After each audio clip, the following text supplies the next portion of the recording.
And there's a problem about thinking about engagement with media as being to do with practical skills, not to do with critical or creative or analytical skills.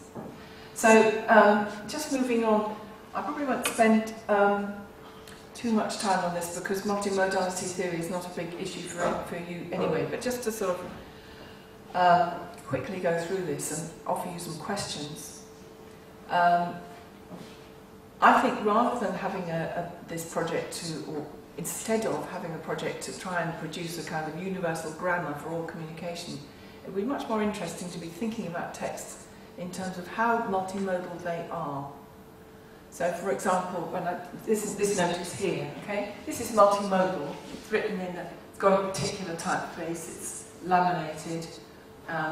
It's very sort of clear and dry. I don't know actually what it means, but anyway, it's telling you something fairly simple, but it's got characteristics in the way that it's written and what it's printed on and how it's stuck to the wall that also tell you things. But it's not as multimodal as Avatar, is it? Really? You know, Avatar is quite a lot more multimodal than that.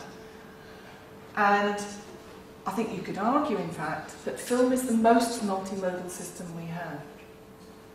I also wonder whether it's interesting to think about this historically.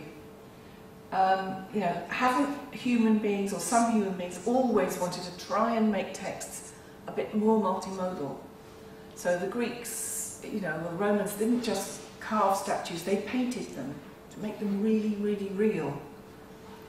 The insides of churches were covered in painting and writing to tell people things that they needed to know about their you know, life and death and all the big